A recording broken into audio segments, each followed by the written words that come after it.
Buenos días a todos. Soy Aarón Martínez, director técnico de Siemens Barge España. Inicialmente este webinar estaba pensado para que lo hiciera nuestra compañera Gloria Ten, que es la responsable de Regulatory Affairs aquí en España, pero por razones personales no puede estar aquí. Yo no soy un experto de la materia, pero estoy convencido de que hoy aprenderé muchísimo con Alberto.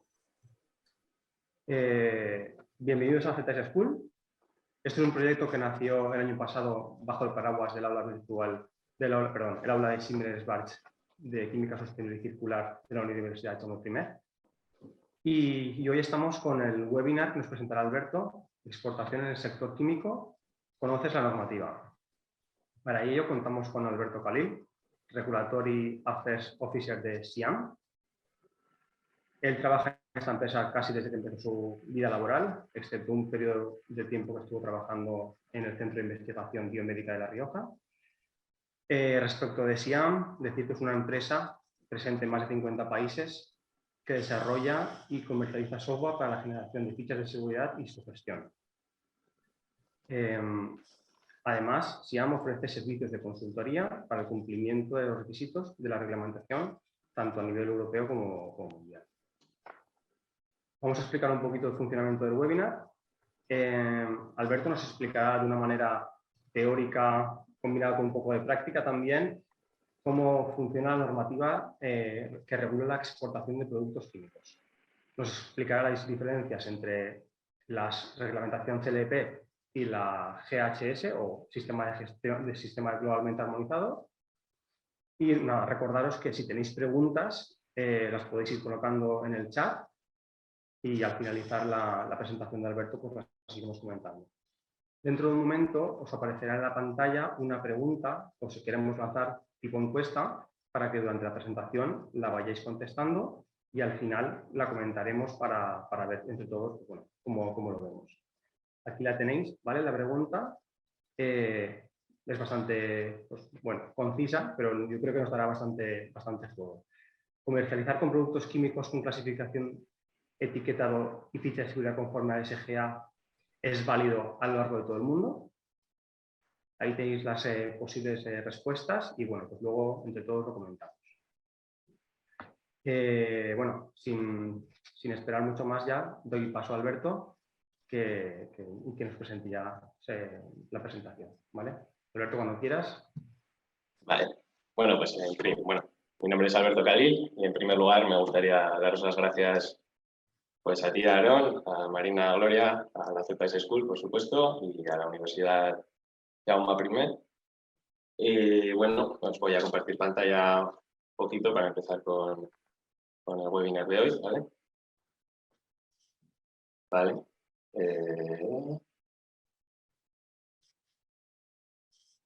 Vale, entiendo que estáis viendo la pantalla de manera adecuada, ¿no? Pues bueno, mi nombre es Alberto Khalil y como bien nos ha comentado Aarón, pues soy Regulatory Affairs Officer de la empresa SIAM. Y bueno, pues para los que no nos conocéis, pues os vamos a contar un poquito por encima quiénes somos de manera breve. Y bueno, pues SIAM nace en 2007 de la mano de un grupo de profesionales pues para dar respuesta a la necesidad que había en la industria química, sobre todo a la hora de cumplir la legislación en materia de generación de fichas de datos de seguridad y de etiquetas de productos químicos. Por todo ello, a fin de cuentas, pues nuestro producto principal es un software, que es Kemeter, que cuenta pues, con todo lo necesario para generar de manera automática pues, fichas de datos de seguridad. Además, por supuesto, pues, cuenta con otras características, como puede ser generador de cartas de porte, un editor de etiquetas, generador de informe de ingredientes. Y además de todo esto, pues durante los últimos meses el equipo de desarrollo ha desarrollado un nuevo módulo con todo lo necesario para realizar todas las notificaciones a los centros toxicológicos, que como bien sabéis, pues son obligatorias y necesarias a partir del 1 de enero de 2021. Y bueno, además que este software, pues contamos con otro software, que es el SDS ARIA, para la gestión y la distribución de nuestras fichas de datos de seguridad. Y además de estos softwares, pues SIAM también presta un servicio de consultoría. ¿Por qué? Pues porque contamos tanto con recursos propios como con colaboraciones estratégicas en diferentes sectores para poder dar un servicio de consultoría completamente íntegro. Y por último, pues no menos importante, pues también impartimos cursos de formación, ya sea sobre CLP, PCNs, fichas de datos de seguridad, etiquetas, etc., ya que SIAM pues, se encuentra registrada como una empresa formadora. Y como buena toda empresa, pues a fin de cuentas no paramos de crecer, ya que nuestra red de agentes y colaboradores pues, da soporte a todos nuestros clientes, que ahí pone 1000, que son más de 1500 clientes que están distribuidos pues, a lo largo de más de 50 países y mueven sus fichas de datos de seguridad en más de 50 legislaciones. Y bueno, ahora que ya nos conocéis un poquito, pues vamos a entrar en materia del webinar de hoy. Y para ello, pues me gustaría pues, dejaros la siguiente pregunta, y es: las empresas exportadoras, ¿estáis seguros de que cumplís los requisitos para exportar de manera fiable? Bueno, ¿por qué digo esto? Pues porque a la hora de comercializar con productos químicos hay que cumplir un conjunto de requisitos que podemos analizar en las siguientes características que vemos en pantalla. A la hora de clasificar un producto químico, a la hora del etiquetado y a la hora de generar una ficha de datos de seguridad. Por supuesto, no nos tenemos que olvidar de realizar todos los registros y las notificaciones específicas en cada país. Y como hemos dicho, pues este es el triángulo básico, más que nada, que hay que conocer para poder comercializar con productos químicos. Y para ello, lo primero que tenemos que hacer es saber exactamente cuál es la legislación que nos está afectando. Por lo tanto, ¿qué es el GHS, qué es el CLP? Pues son dos preguntas para las que tenemos que tener una respuesta bastante clara a la hora de conocerlas, a la hora de diferenciarlas y a la hora de relacionarlas para poder trabajar con ellas. Por lo tanto, pues remontándonos un poquito en el tiempo, ¿qué es el sistema globalmente armonizado? ¿Por qué el sistema globalmente armonizado? Si yo estaba tan tranquilito con mi normativa anterior. Pues bueno, corría el año 1992 y en Brasil se estaba celebrando la Cumbre de la Tierra en Río de Janeiro. Y entre una cosa y otra, pues apareció la figura del café. ¿Y por qué un café? Bueno, pues el café tiene una sustancia química, que es la cafeína pura, no el café que nos tomamos. Perdón. Que tiene una DL50 oral para ratas de 261. La DL50 es la dosis letal 50 para ratas, que quiere decir la cantidad que tenemos que suministrarle a esta rata para acabar con en miligramos por kilogramo para acabar con el 50% de la población. ¿Y qué pasaba? Pues que para este valor, que es un valor fijo a lo largo de todo el mundo, pues el peligro era comunicado de una manera distinta, como podemos ver en pantalla. Cada comunicación depende del país y difería mucho entre ellos. Entonces, lo que teníamos más que nada es que a lo largo del mundo nuestro producto se estaba identificando de una manera distinta, con diferente simbología, diferentes indicaciones y todo lo que conllevaba. Entonces, una persona se realizó la pregunta de, oye, ¿por qué si los peligros son idénticos no lo va a ser la identificación? Y a fin de cuentas, pues esta es la pregunta para la que se intentó, a la que se intentó dar una respuesta en esta cumbre, y a raíz de ella pues surgió el sistema globalmente armonizado. Que bueno, pues para el que no lo conozca, pues el GHS es la abreviatura en inglés, el Sistema Globalmente Armonizado de Etiquetado y Clasificación de Productos Químicos, y es desarrollado y mantenido por las Naciones Unidas con la única finalidad de evitar que haya diferente información sobre los mismos productos a lo largo del mundo. Fue aprobado en 2002, 10 años más tarde de la cumbre de Río de Janeiro, ya que había que recopilar un conjunto muy amplio de información a lo largo del mundo.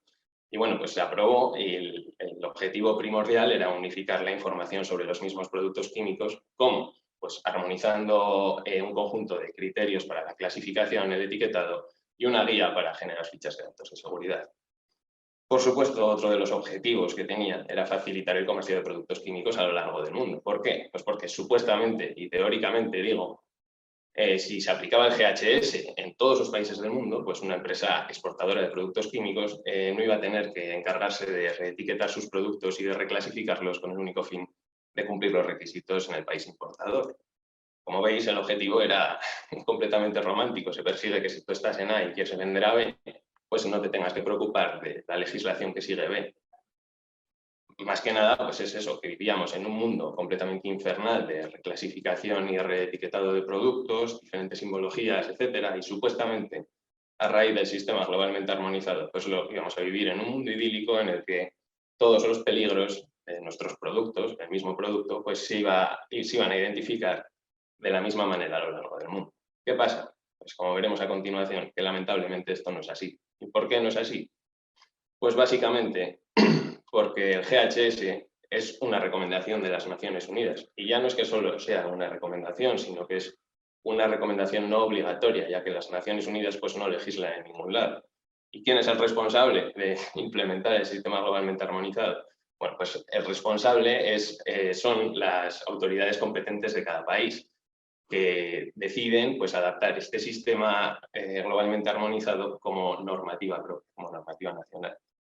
Y a fin de cuentas, ¿a qué nos lleva esto? Pues que cada país va adoptando el sistema globalmente armonizado a su propio sistema normativo y bajo sus propios criterios.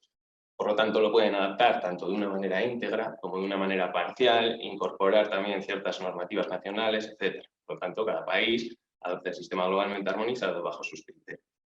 ¿Y esto qué hace? Pues antiguamente había una leyenda urbana que decía que una ficha de datos de seguridad conforme a este nuevo sistema pues iba a ser válida a lo largo de todo el mundo. ¿Qué pasa? Pues que esto es completamente desmontado. O sea, es como un completo fake. ¿Por qué? Porque el sistema globalmente armonizado por sí mismo no tiene ningún tipo de validez legal. Es papel mojado, es como no decir nada hasta que las autoridades competentes del país propio deciden qué hacer con ello. Por lo tanto, no es válido. Por su parte, el CLP pues es la abreviatura en inglés del reglamento que vemos en pantalla, el 1272/2008, clasificación, etiquetado y envasado de sustancias y mezclas peligrosas, e implementa la segunda revisión del sistema globalmente armonizado que acabamos de ver al sistema normativo europeo. Vale, pues entonces la primera, implementa la segunda revisión, la revisión 2 del GHS, y a raíz de que se va actualizando el sistema globalmente armonizado, pues va actualizándose el CLP, implementando todas las revisiones que vemos en pantalla, a excepción de la última, que todavía no ha habido tiempo. Y bueno, pues como hemos dicho, el GHS fue adoptado en 2002 y se ha actualizado prácticamente cada 2 años, y consecuencia directa de esto nos provoca que el CLP tenga que ser actualizado también. Entonces, si recordáis, habíamos dicho pues, que uno de los objetivos del sistema globalmente armonizado era facilitar el comercio de productos químicos a lo largo del mundo. Pero ¿qué pasa? Que no es así. ¿Y por qué? Pues bueno, aquí en pantalla os hemos sacado una imagen del CEFIC, de un estudio que realizó el CEFIC el año pasado sobre cómo estaba la implementación del sistema globalmente armonizado a nivel mundial. Entonces, ¿qué pasa? Pues que como podemos ver en pantalla, la gran mayoría del mundo se encuentra en verde, en azul o en amarillo, que significa que están implementando o han implementado alguna revisión del sistema globalmente armonizado. ¿Pero qué pasa? Pues como hemos dicho, que cada país va adoptando el sistema más o menos como le viene en gana, por así decir, pues al final que adopten cualquier tipo de revisión del sistema globalmente armonizado no significa que vayan a compartir legislación entre ellos. Y entonces, pues las diferencias más grandes o que nosotros más conocemos, ya que es la normativa que nos aplica, pues las podemos ver entre el CLP y el sistema globalmente armonizado. Entonces, ¿qué diferencias existen entre estos sistemas? Pues bueno, el CLP no es idéntico al GHS porque también está basado en la antigua legislación, el DSD y el DPD, y además pues no va a incluir todas esas categorías de peligro que sí tenemos en el sistema globalmente armonizado. ¿Por qué? Pues porque no formaban parte de la antigua directiva de preparados.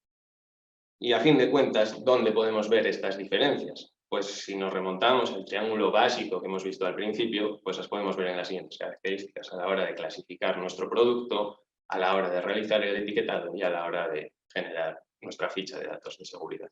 Entonces vamos a ir analizándolas brevemente, un poco una a una, para ver las diferencias que existen. En cuanto a la clasificación, pues como hemos dicho, el CLP no adopta todas las categorías de peligro que adopta el sistema globalmente armonizado. Y a fin de cuentas, las diferencias más claras las podemos ver en los siguientes peligros. En cuanto al peligro de líquido inflamable, pues como podemos ver, el CLP no adopta la categoría 4 de líquidos inflamables, ya que no formaban parte, como hemos dicho, de la antigua directiva de preparados. Haciendo pues, que el GHS pues, sea un tanto más restrictivo, ya que un líquido va a ser inflamable hasta una temperatura de 93 grados centígrados por los 60 del CLP. Pero bueno, aparte de esto, pues lo mismo ocurriría con la toxicidad aguda, que no adopta la categoría 5 porque no formaba parte de la antigua directiva de preparados. Pero es que además, en esta categoría también nos tenemos que fijar que, por ejemplo, si hay datos que nos indiquen que el mecanismo de toxicidad es la corrosión, pues en el CLP se establecen ciertas normas específicas para determinadas mezclas, que son las EUHs, que no forman parte y no están adaptadas en el sistema globalmente armonizado. Por lo tanto, en el CLP este tipo de categoría de peligro tiene que ir incorporada con la EUH 070. Además de estos peligros, pues por ejemplo tenemos los siguientes peligros que no adoptan las categorías menos severas de estos peligros. Por ejemplo, la irritación cutánea no adopta la categoría 3, irritación ocular no adopta la 2B, toxicidad por aspiración no adopta la categoría 2. Lo mismo ocurriría con la toxicidad acuática aguda, lo único que aquí no se adopta ni la categoría 2 ni la categoría 3. Y en el peligro de toxicidad para la reproducción, pues por ejemplo, a través del anexo 6, el CLP sí que establece que las frases H con los 3 dígitos pues tienen que ser modificadas con la adición de un nuevo carácter con una D o una F, dependiendo si el peligro de toxicidad para la reproducción es para efectos para el desarrollo o para efectos para la fecundidad. Por lo tanto, ya hemos visto que una adaptación del sistema globalmente armonizado, que es el CLP, no es igual que el sistema globalmente armonizado. Pero claro, nos tenemos que hacer la pregunta de si todas las adaptaciones que hay del sistema globalmente armonizado van a ser iguales. Y bueno, pues la respuesta correcta es que no, porque bueno, ya hemos visto que el sistema globalmente armonizado por sí mismo pues no vale para nada. Es como enviar papel mojado hasta que el país decide qué es lo que va a hacer con él. Entonces nos empieza a surgir una necesidad imperiosa de conocer la legislación allá donde estamos exportando para conocer la legislación, porque las adaptaciones no son iguales. Y a fin de cuentas, esto supone que vamos a tener que clasificar, etiquetar y generar fichas de conformidad con la legislación donde estamos comercializando, del país a donde estamos exportando. Pues la respuesta es que sí. ¿Por qué? Pues porque a pesar del sistema globalmente armonizado, como cada país está haciendo lo que le viene un poco en gana, pues al final el sistema globalmente armonizado ni es global ni es armonizado.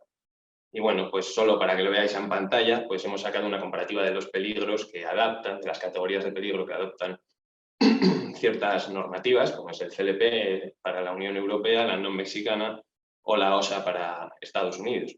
Y bueno, como podemos ver, pues cada país va adoptando las categorías de peligro que considera oportunas. Las diferencias más grandes pues las podemos ver, por ejemplo, en las categorías para el medio ambiente, que por ejemplo Estados Unidos pues no adopta ninguna categoría de peligro en este aspecto.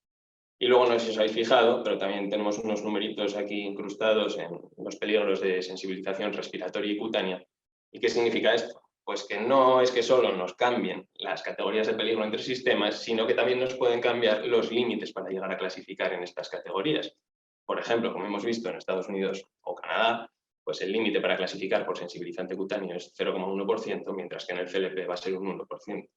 Solo por comentarlo, pues que sepáis que estos numeritos solo estaban introducidos en estos peligros, pero aún así hay otros peligros como la mutagenicidad, la carcinogenicidad, etcétera, que también tienen unos límites distintos, por ejemplo, para Estados Unidos y para el CLP europeo. Entonces, ¿qué va a pasar si empezamos a comercializar con productos químicos fuera de la Unión Europea? Pues si recordáis un poco, hemos dicho que uno de los objetivos más claros era facilitar el comercio de productos químicos. ¿Por qué? Porque si se iba a aplicar el sistema globalmente armonizado en todo el mundo, no iba a ser necesario para las empresas exportadoras tener que reetiquetar y reclasificar con el fin de cumplir con los requisitos del país importador. ¿Pero qué pasa? Pues que hemos dicho que no era así. Y entonces, a pesar del sistema globalmente armonizado, sigue siendo preciso reclasificar los productos de acuerdo a la adaptación correspondiente de cada país del sistema globalmente armonizado. ¿Y en qué se traduce esto? Pues esto básicamente se traduce en un gran drama. ¿Por qué? Pues porque básicamente si tenemos un producto y lo queremos vender a 10 países, pues tendríamos que revisar la legislación de 10 países. Pero ¿qué pasa si en vez de un producto tenemos 10, tenemos 100, tenemos 1000? Pues a fin de cuentas el trabajo se incrementa de una forma completamente exponencial. Y bueno, solo para que lo veáis en pantalla, pues hemos sacado unas categorías de peligro que no están implementadas en Australia, ¿vale? Pero que sí que están implementadas, por ejemplo, en Brasil. Entonces, imaginaros que nosotros somos una empresa australiana y etiquetamos y realizamos la ficha de datos de seguridad respecto a la normativa australiana y decidimos, pues, traducir la ficha, traducir la etiqueta al portugués y mandarlo a Brasil. ¿Qué pasa? Pues que además que el formato de la ficha no va a ser correcto, como ya veremos posteriormente, pues lo que pasa es que no estamos teniendo en cuenta todas estas categorías de peligro. Por lo tanto, lo que estamos haciendo es no tener en cuenta una posible clasificación de nuestro producto, pudiendo llegar a no clasificar el producto en estas categorías y realizar un envío completamente erróneo. Y bueno, solo para que nos hagamos una idea, imaginaros que vosotros sois una empresa que quiere exportar pues, a China, a Corea, a la Unión Europea, a Estados Unidos, Canadá, México, etc. Queréis exportar a gran parte del mundo. ¿Vosotros creéis que vuestro producto va a clasificar de la misma manera a lo largo del mundo? Pues como te digo, solo para que lo veáis en pantalla, pues desde SIAM hemos querido crear este producto, el producto químico SIAM Plus, que como veis pues tiene una composición bastante simple, como vemos en pantalla, 3 sustancias peligrosas con diferentes categorías de peligro y una composición, unas propiedades de la mezcla pues bastante simples también. Entonces, ¿qué pasa? Pues que si nosotros tenemos en cuenta la clasificación en función del sistema que ha adaptado cada país, pues lo que podemos ver es que en cada país el mismo producto sigue clasificando de una manera distinta. Tenemos un producto desde que no clasifica, como en Corea o Malasia, pasando por Europa, que no clasifica pero que tiene que acompañar las EUHs, hasta ciertos países donde tiene una clasificación completamente severa, como es el caso de Estados Unidos y Canadá, que como podemos ver, pues clasifica por sensibilizante cutáneo, además de cancerígeno de categoría 2, teniendo además que incorporar pues, los pictogramas correspondientes. Además, ¿qué pasa? Pues que si se da la suerte de que vuestro producto clasifica de la misma manera en varios países, pues si coinciden a nivel de clasificación, no tienen por qué coincidir ni a nivel de ficha de datos de seguridad ni a nivel de etiquetado. ¿Por qué? Porque cada país adopta una revisión distinta del sistema globalmente armonizado y tiene unas normas propias para generar la ficha de datos de seguridad.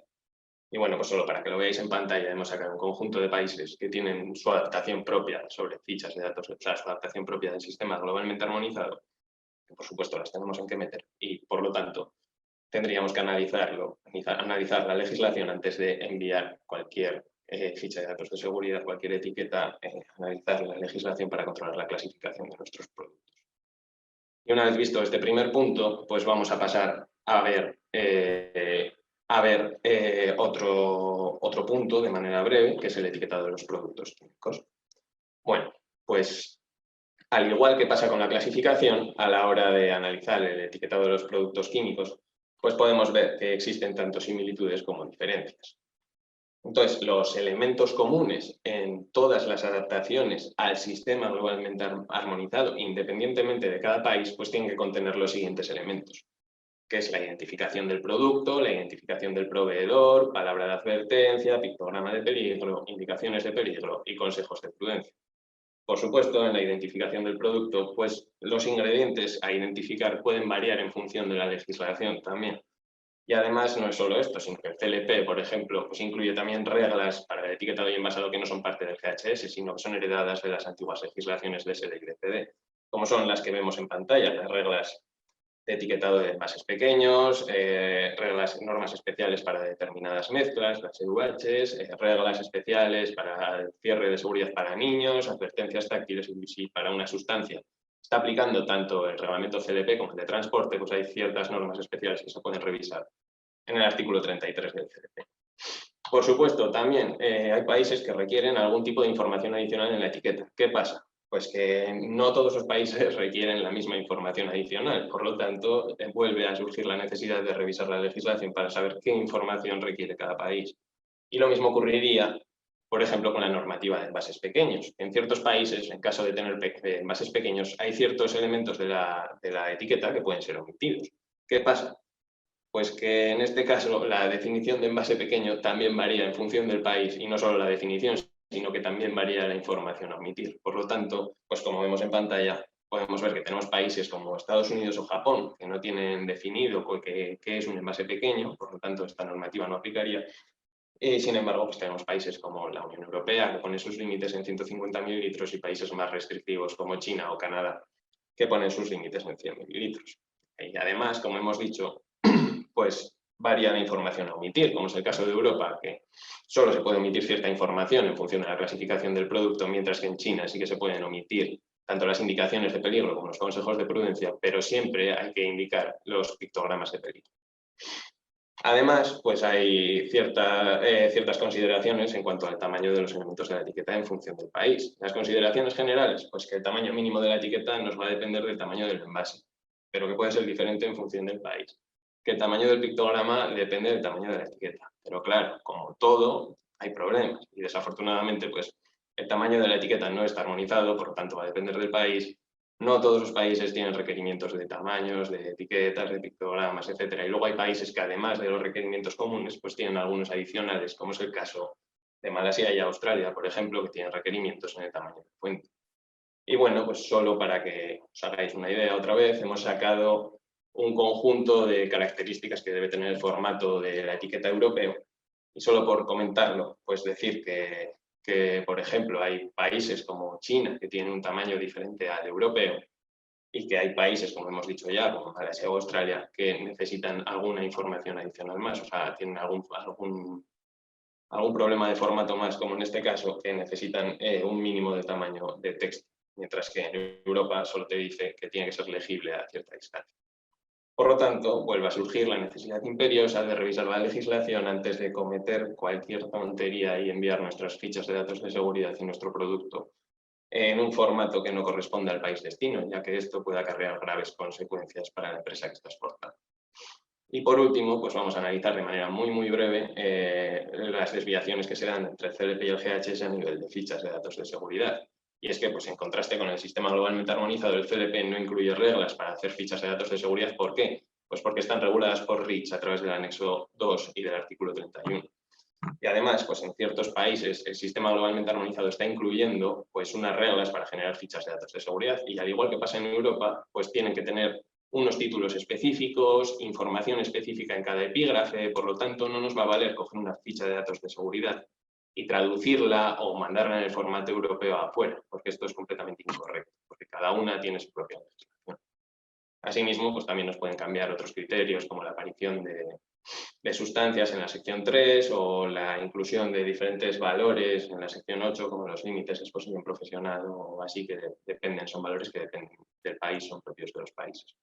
Y además, pues dentro de la propia Unión Europea, pues es necesario adaptar la ficha de datos de seguridad al país importador, ya que eso es lo que comenta el Reglamento 2015-830. Por lo tanto, habría que incluir también ciertos listados nacionales que tienen que aparecer en la sección 15, o lo comentaba anteriormente, como los valores límites de exposición profesional que tienen que aparecer en la sección 8.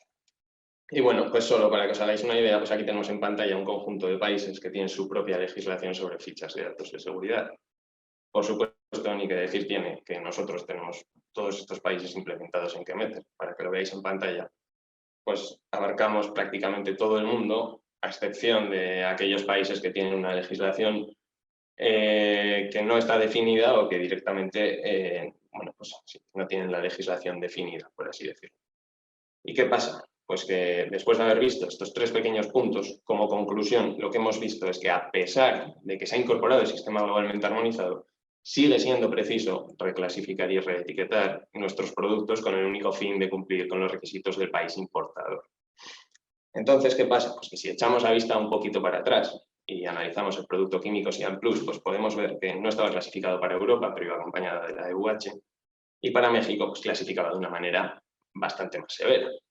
¿Qué pasa? Pues imaginaros que somos una empresa española y nosotros queremos exportar a México y decidimos pues hacer una ficha de datos de seguridad y una etiqueta en el formato europeo y mandarlo para México. Bueno, antes de hacer esto, vamos a pensar un poco y vamos a parar. ¿Por qué? Porque todo esto puede tener unas consecuencias bastante graves para vuestra empresa. ¿Qué pasa? Que si nosotros cogemos esto y lo mandamos a México, pues lo primero que va a hacer es llegar al país. Y ahí en el país va a coger el inspector de turno que esté ahí y va a leer EUH. ¿Esto qué es? Esto no en mi legislación ni aparece. Va a seguir analizando el producto, va a ver, por ejemplo, que la clasificación del producto en México es bastante más severa que en España, que en Europa, y además tiene que incorporar el pictograma asociado al peligro de carcinogenicidad. Por lo tanto, ¿qué va a pasar?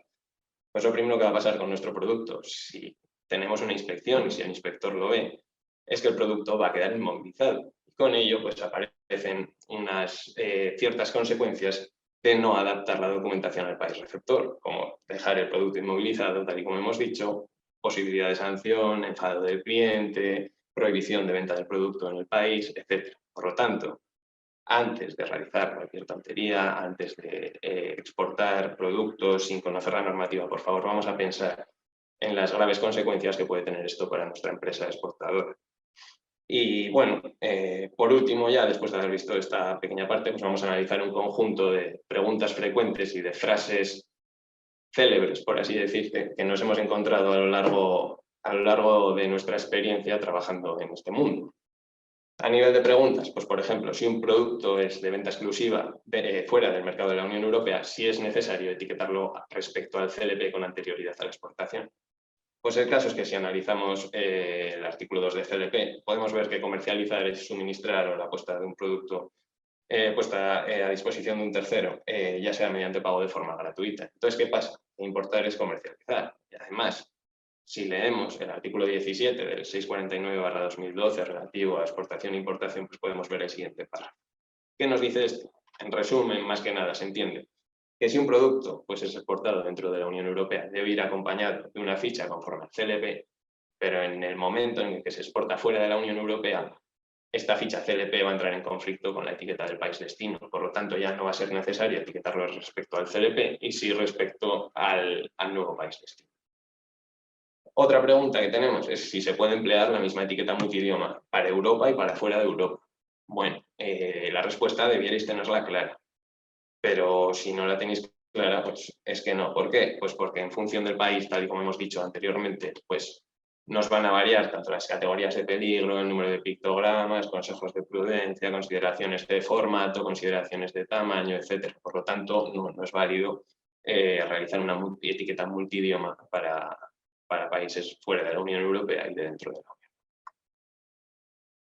Y otra pregunta que nos encontramos es que si una ficha de datos de seguridad, de acuerdo al reglamento 2015-830, que es el europeo, en inglés vale para Estados Unidos y en español para México. La respuesta, otra vez más, debiera quedaros clara, y es que no. ¿Por qué? Pues porque, como podéis ver y como hemos podido analizar, en principio, en primer lugar, pues ambas fichas de datos de seguridad van a tener diferentes títulos, no solo de los encabezados, sino diferentes títulos de cada sección. Y recordad que esto es algo que tiene que ser estrictamente lo que marque la legislación del país. No podemos traducir la ficha de datos de seguridad según nos venga en gana. Y además de los diferentes títulos, de las diferentes secciones, pues tenemos que tener en cuenta que dentro de estas secciones también puede haber distinta información. Por ejemplo, pues diferente clasificación para el mismo producto, tal y como hemos dicho anteriormente.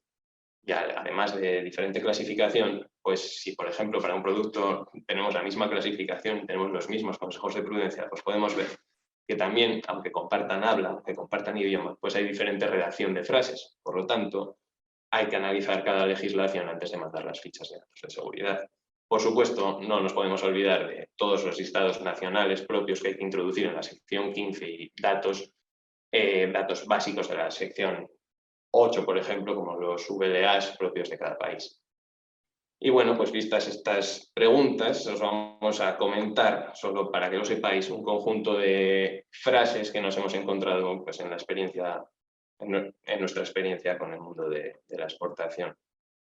Y bueno, pues sin más dilación, por ejemplo, la siguiente. A mí, mi cliente o mi distribuidor, pues no me dice nada si le mando la ficha de datos de seguridad en el formato europeo. Claro, eso está muy bien, pero es que tu cliente o tu distribuidor no es el que legisla ni el que hace cumplir la ley. ¿Qué pasa? Que eso es como ir en el coche y ser el copiloto y estar animando a una persona que vaya más rápido. ¿Qué pasa? La persona, si no le pilla la policía, no va a haber multa, no va a haber sanción. Y puede realizar el viaje todas las veces que quiera, 80, y 80 sin sanción. ¿Qué pasa? A la que disparen una vez, la sanción se la va a llevar el que está cometiendo la infracción. En este caso es el conductor y en el caso de la empresa es la empresa exportadora, no la empresa importadora. Por lo tanto, nos debía dar igual lo que nos diga nuestro cliente. Siempre, y digo siempre, tenemos que cumplir la normativa. Otro comentario que nos hacen, pues es que a mí mi cliente o mi distribuidor me adapta las fichas de datos de seguridad y las etiquetas desde las que yo le envío. ¿Y qué pasa? Pues que esto está muy bien. ¿Por qué?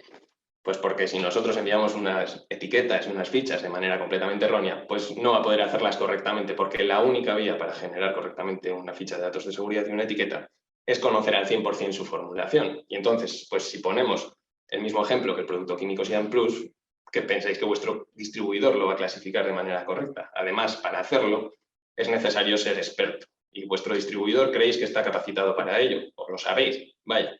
Si es así, fijaos la diferencia de clasificación y de etiquetado en los productos que teníamos. ¿Cómo lo va a transformar? Ya hemos dicho que, a fin de cuentas, la única vía para generar correctamente una ficha de datos de seguridad y una etiqueta es conocer al 100% la formulación de vuestro producto.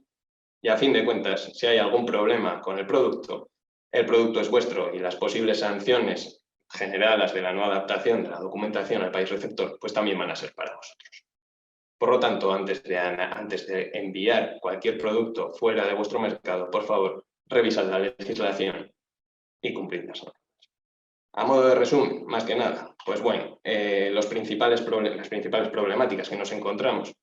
A nivel de fichas de seguridad y de etiquetas no me importan tanto. ¿Por qué? Porque sí, va a haber diferencias, pero son diferencias que a nivel de formato, de redacción de frases y todo eso, pues podemos encontrar, revisando la legislación una o dos veces o tres, pues podemos ya sacar el formato que tiene que tener la ficha, el formato que tiene que tener las etiquetas, la redacción de las frases como tiene que ser puramente. ¿Pero qué pasa?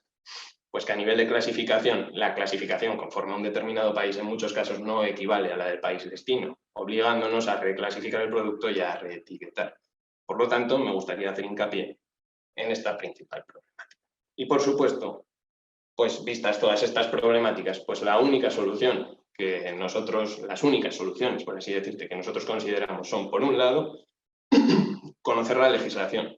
¿Por qué? Pues porque de lo contrario vais a acabar teniendo problemas bastante serios. ¿Por qué? Pues porque podéis tener cualquier inspección, cualquier sanción.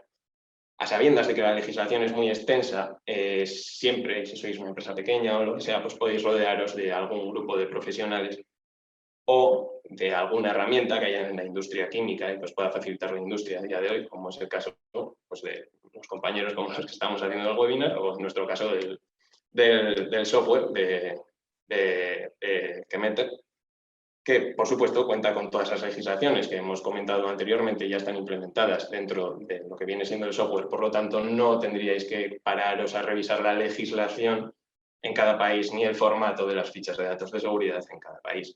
Y por otro lado, por supuesto, cumplir las normas. ¿Por qué? Pues parece una tontería, pero está claro que si conocemos la legislación y no cumplimos las normas, pues no sirve para nada, ya que a través de nuestra experiencia, a causa de ahorrarse algún tipo de esfuerzo, ya sea esfuerzo de por sí o esfuerzo económico, pues hay varios grupos que, aun conociendo la legislación, deciden pues no adecuar la documentación al país receptor, desinformando a lo largo de la cadena de suministro. ¿Y qué pasa? Pues que últimamente se están poniendo las inspecciones muy serias. Y entonces, si no lo habéis tenido ahora, pues a lo largo del tiempo vais a acabar teniendo problemas bastante serios con el problema de exportar productos químicos sin adaptar la legislación. Y bueno, si sois de este tipo de empresas que a día de hoy seguís haciendo las cosas sin conocer la legislación, sin cumplir las normas, pues mi más sincera enhorabuena y ojalá que os dure. Vaya, pero habría que empezar a ir planteándose en ser un poco más profesionales, ya que estamos hablando de la seguridad tanto del producto químico como de las personas que lo manipulan, el medio ambiente y todo lo que lo rodea. Por lo tanto, bajo mi punto de vista, no se debiera ocultar ningún tipo de información. Y con todo esto, pues acabamos el webinar, dándoos, por supuesto, las gracias a todos por estar aquí, agradeceros vuestra presencia. Espero que os haya resultado un poco ameno y que os haya podido pues, desbloquear algún concepto que tuvierais. Por parte de SIAM os dejamos ahí el correo del webinar, ya que sabemos que la legislación es bastante extensa y si tenéis alguna pregunta muy concreta, pues igual es mejor que marcarla por ahí para analizarla correctamente y de manera pausada. Daros las gracias otra vez, por supuesto, si nos queréis escribir para cualquier otro tipo de tema, pues estaríamos encantados. Y por nuestra parte eso ha sido todo. Agradecer a la ZS School, a vosotros y a la Universidad Jaume I. Y directamente voy a dar ya paso a Aaron para continuar con el timing que teníamos marcado. Muchas gracias, Alberto. Ha sido para mí súper interesante. Has explicado un montón de dudas que se nos han ido generando, por lo menos a mí, durante este tiempo trabajando. Y la verdad que muy bien, ¿eh? Darte la enhorabuena. Mientras llegan algunas preguntas, yo aquí tengo algunas anotadas que me han ido surgiendo, ¿vale? Y bueno, has ido explicándolas, pero creo que, bueno, por repasar, ¿vale? Basado en vuestra experiencia, que ya lleváis años trabajando en esto, ¿cuál es el error más común que creéis que cometen las empresas exportadoras? ¿Es más en base a etiquetado o es más en base a generación de las fichas de seguridad? ¿Ambos? ¿Cómo lo ves? Por partes. Por supuesto, se engloba todo. ¿Por qué? Porque nosotros, por ejemplo, nos llega un producto con una ficha de datos de seguridad, entonces ya pensamos que la ficha de datos de seguridad, el etiquetado que aparece en la sección 2, pues va a ser correcto. Y entonces a raíz de eso, pues vamos generando nuestras etiquetas de nuestros productos. Entonces, es tanto la una como la otra, porque están relacionadas a fin de Puede ir cuentas. ligado, Por tanto, ¿no? por supuesto que va ligado. Vaya. O sea, es muy difícil que te encuentres a grupos que te etiqueten un producto de una manera y la clasificación del mismo producto en la ficha de datos de seguridad sea distinta. O sea, eso no debiera tener sentido. Vaya. Ya, no debería tener sentido. Y otra cosa que se me ha ocurrido mientras ibas explicándolo, el tema de las CLP. Tú dices, la etiqueta CLP debe ir al final en el país destino, ¿correcto? Acorde al país ¿Cómo? destino. Perdón. Sí. La etiqueta debe ir acorde al país destino. Sí. Pero imagínate, vamos a ver un caso así un poco especial, que es un transporte que va por Europa, ¿vale? Pero el país destino es fuera de la Unión Europea. Si lo paran, en este caso el conductor, y lleva una documentación acorde al país destino, pero no lleva la etiqueta CLP y está parado en Alemania, por ejemplo, ¿qué ocurriría? En este caso, ¿es multa para el exportador también? En principio, si nosotros vamos a exportar fuera de Europa y nuestro producto va a ir destinado únicamente afuera de Europa, ¿vale? Da igual por dónde pase, o sea, va a ir destinado afuera de Europa. En principio, el etiquetado no habría falta de etiquetarlo conforme al CLP, como hemos visto en una pregunta que había por ahí. Sí, por eso. Pero sí conforme al país destino. ¿Por qué? Pues no puedes etiquetar el producto de varias maneras, ya que puede llegar a confusión, más que nada porque puedes clasificarlo de manera distinta y todo eso. Entonces, si tu producto va a estar definido que va a Estados Unidos, deberíais etiquetarlo con la clasificación y la etiqueta propia del país destino, de Estados Unidos en este caso. No, simplemente por clarificarlo, porque claro, imagínate que si tú lo llevas bien etiquetado conforme al destino final, pero te paran en el trayecto. Ya lo entiendo. Bueno, pero para eso podemos tener acompañado siempre una ficha de datos de seguridad para Europa y una ficha de datos de seguridad para fuera de Europa. Para tener... Claro, pues ya está duplicando trabajo. Bueno, ya, pero a nivel de ficha no es tanto el problema como a nivel de etiqueta. Vale, perfecto. Muchas gracias. Bueno, aquí hay un par de preguntas en el chat, ¿vale? Una que creo que es interesante, que creo que nos puedes ayudar. ¿Qué debería estudiar una persona que quiere dedicarse al tema regulatorio para cosmética? ¿Sabéis? ¿Hay estudios más concretos o recomendáis, no sé, algún máster, alguna formación así? Yo no te puedo recomendar gran cosa a nivel de estudio. A nivel de mercado laboral, todo es del mundo, quiero decir. O sea, una vez entras en el mercado laboral, vas aprendiendo un montón de cosas relacionadas con el mercado en el que te mueves. Y la verdad es que resulta muy interesante. Pues, pero a nivel de cosmética, no sabría. No hay nada así concreto, por lo menos, que se pueda ver. No, o sea, sí que lo habrá, pero no te lo puedo comentar. Desde luego, este tema yo creo que es. Te vas poniendo, ¿no? Te vas poniendo, vas leyendo. Sí, claro. O sea, a medida. O sea, sí, o sea, yo, por ejemplo, cuando entré en esta empresa no tenía gran idea de legislación pura, o sea, pura. Otras características tendré, pero eso, y a medida que va avanzando el tiempo, pues te vas amoldando a todo lo que llega y cada vez ves una cosa nueva, porque como os digo, la legislación química es completamente extensa, con lo cual no puedes pretender tener toda en la cabeza, sí tener tu cabeza organizada para saber más o menos dónde está cada cosa y poder avanzar, pero no puede estar todo en la cabeza. Perfecto, muchas gracias. Otra pregunta que lanzan, que esa yo también la estaba pensando antes. ¿Hay alguna administración competente a nivel global de carácter industrial que pretenda regularizar la GHS en un futuro? Esa es la pregunta, El GHS, como hemos dicho, es mantenido por las Naciones Unidas única y exclusivamente. ¿Qué pasa? Que las Naciones Unidas no legislan en ningún lado. Por lo tanto, al final, como hemos visto, depende de la adaptación de cada país. A día de hoy, bajo mi punto de vista, no la hay ni creo que la haya. ¿Qué pasa? Para mí la más completa pues, es la europea, porque va introduciendo más cosas, la legislación es más restrictiva y además, dentro de lo que cabe, pues las inspecciones pues también se llevan de una manera más restrictiva, por lo tanto al final nos obligan a las empresas a cumplir más la normativa que fuera de Europa, yo creo. Entonces yo creo que poco a poco sí que se podría llegar a ir adaptando esta normativa, pero como ya sabemos, pues todo el mundo es reticente de adaptar cosas que ha hecho otro grupo, otra persona o trabajo ajeno. Por lo tanto, no sé si esto en algún momento futuro se llegará a poner en común. Estaría bien, la verdad, porque facilitaría el trabajo para Por todos. supuesto, si es lo que hemos visto, o sea, para que nadie se tenga que preocupar por nada, para que, sobre todo, a mi entender, para las empresas pequeñas, que son las que más problemáticas pueden tener en esto, ya que no tienen el nivel económico de las empresas grandes, no pueden hacer sus inversiones, ya sea en software o en personal, y entonces para estas pequeñas empresas, pues al final van a tener un mercado muy pequeño, que va a ser el propio de su país, o de los que quieran desarrollar, pero vaya, no van a tener, yo creo, posibilidad de exportar a todo el mundo. O sí, pero no de la manera correcta. Exacto. Otra pregunta que nos lanzan en el chat. ¿Habéis notado que los profesionales de regulatorio últimamente están más demandados? Sí. Sí. Bajo mi punto de vista, yo considero que sí. Ya no más demandados,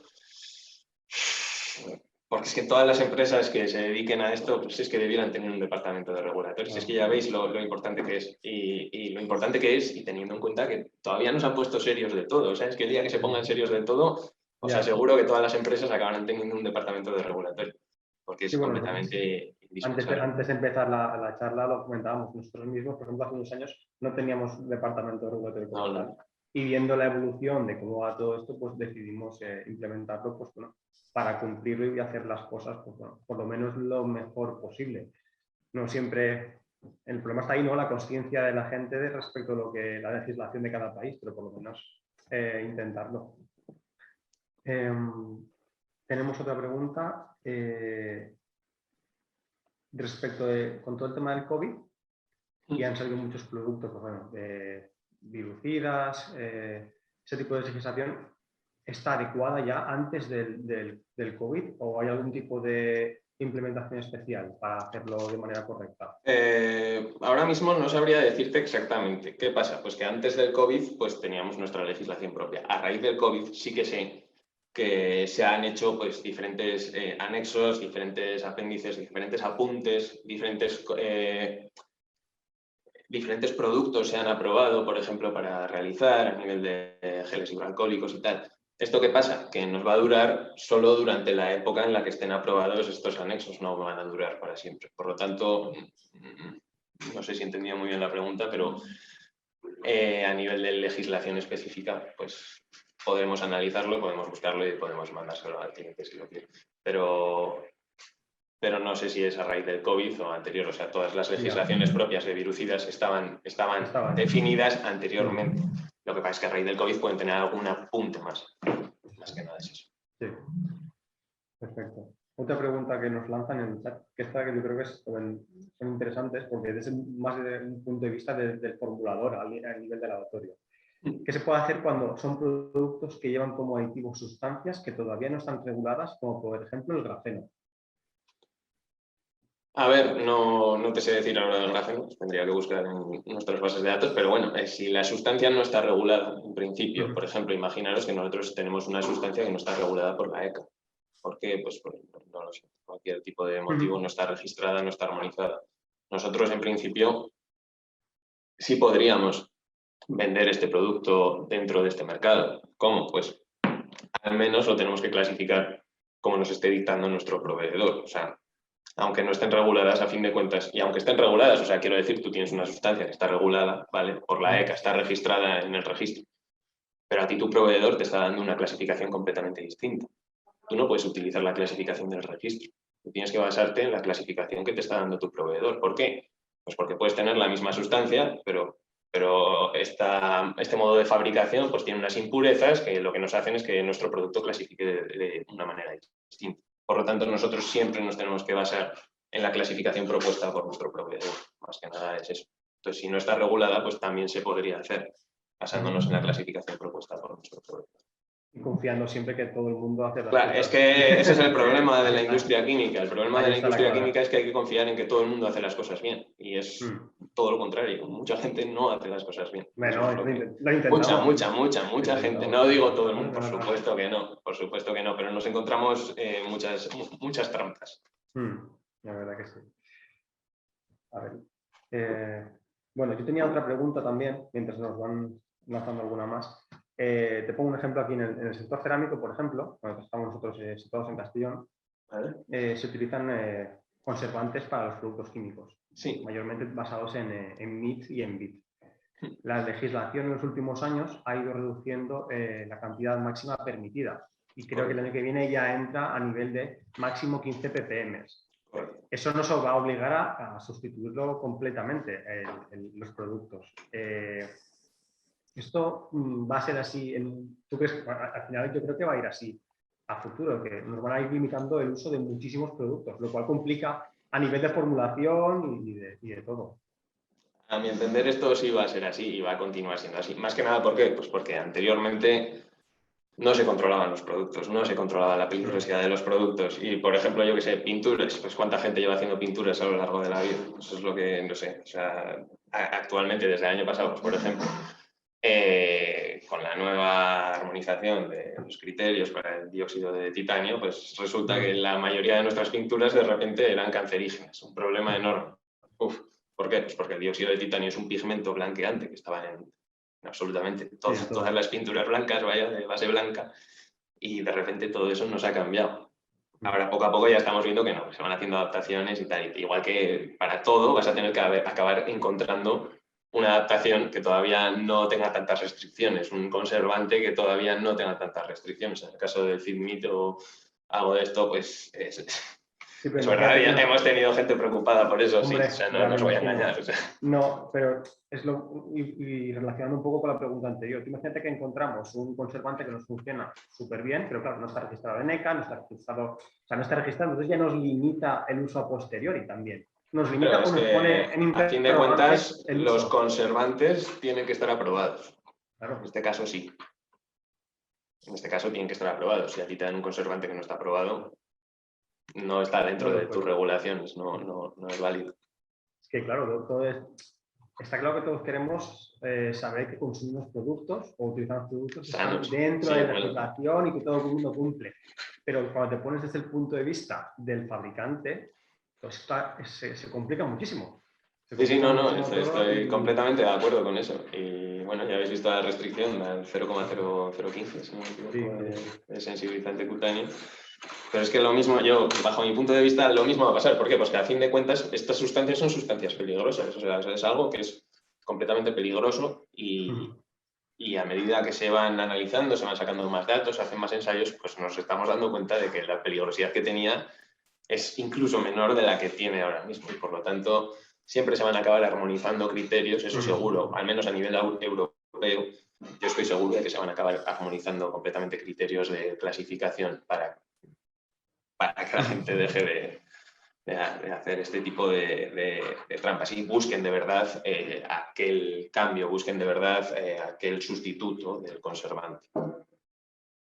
Pues bueno, vamos a ver cómo salimos de esta, pero es que yo creo que nos iremos encontrando cada vez más con estas situaciones de diferentes limitaciones y al final hay que formular, ¿no? Habrá que formular teniendo muy presente siempre todo el tema de legislación desde el principio de la cadena de la formulación, no al final. Antes lo hicimos al final y ahora tenemos que hacerlo al principio. Claro, no, está claro. Nos adaptaremos. Siempre hay que tenerlo en cuenta. Es el problema muchas veces de la distribución, ¿sabes? Muchos distribuidores, por ejemplo, no tienen departamento regulatorio y no tienen nada.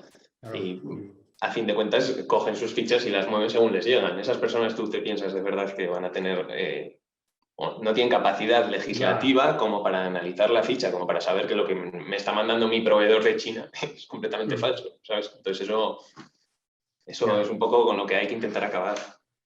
Bueno, vamos a ver. Tenemos una última pregunta aquí, porque ya estamos casi a un tiempo. En cuanto al tema de sustitución de productos, me viene a la cabeza los microplásticos. Llevamos un tiempo escuchando que van a limitar su uso o incluso prohibirlo, pero todavía no hay resolución de la ECA. ¿Qué esperáis vosotros de esa resolución? Y si pensáis que será un cambio muy fuerte. Ahora mismo no le puedo decir nada. Puedo buscar ciertas cosas referentes a la legislación y mandárselo por correo si nos mandan un correo. Ese tema ya está, hace tiempo que lo venimos escuchando, el tema del... Sí, lo estaba... Pero no hay resolución todavía, ¿no? No tenéis más información. Que yo sepa, ahora mismo no. Vale, pues bueno. Muchas gracias, Alberto. Como te digo, tengo que revisar, ¿eh? O sea, si quiere mandar la pregunta para que la revisemos luego, pues... Perfecto. ¿Te parece si pasamos al resultado de las votaciones? A ver cómo, de la pregunta que hemos lanzado al principio. Por supuesto. Espero que haya ido bien. Vamos a ver. Como podemos ver... Pues como habéis visto, es completamente lo contrario, vaya. O sea, a fin de cuentas, para eso se creó el sistema globalmente armonizado, por supuesto, pero como habéis visto es completamente falso. A fin de cuentas, el sistema globalmente armonizado ya hemos visto que no tiene ningún tipo de validez legal porque cada país pues, lo adopta de la manera que considera oportuno.